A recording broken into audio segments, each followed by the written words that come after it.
बिस्मिल्लाहिर्रहमानिर्रहीम अस्सलाम वालेकुम। वेलकम बैक जी जनाब। आज एक नई वीडियो लेकर हाज़िर हैं। इस वीडियो के अंदर आज छोटी सी इन्फॉर्मेशन आपको देने वाला हूं मैं कि मैक्रोटिक के हवाले से है कि मैक्रोटिक की आइडेंटिटी को आप किस तरह चेंज कर सकते हैं।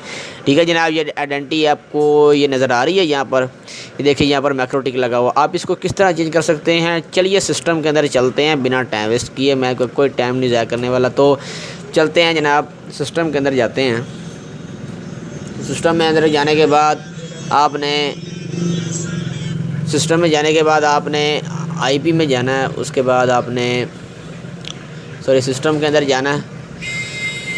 सिस्टम के अंदर जाने के बाद आपको यहाँ पर आइडेंटिटी का ऑप्शन दिखाई देगा। यहाँ पर आपने मैक्रोटिक की जगह पर अपना कोई भी नाम लिख लें जो आप चाहते हैं, कुछ भी लिख सकते हैं। तो यहाँ पर अपनी आइडेंटिटी को चेंज कर सकते हैं। चेंज करने के बाद अप्लाई एंड ओके करना है। ओके करेंगे तो डैशबोर्ड पर आप चेक कर पाएंगे, यहाँ पर आपकी आइडेंटिटी मैक्रोटिक की तब्दील हो चुकी होगी। तो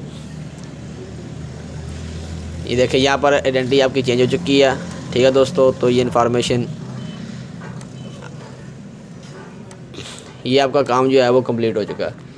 तो मज़ीद वीडियो देखने के लिए हमारे चैनल को सब्सक्राइब करें और साथ ही साथ घंटी पर को दबा दें ताकि आपको आने वाली वीडियो का नोटिफिकेशन मिल सके।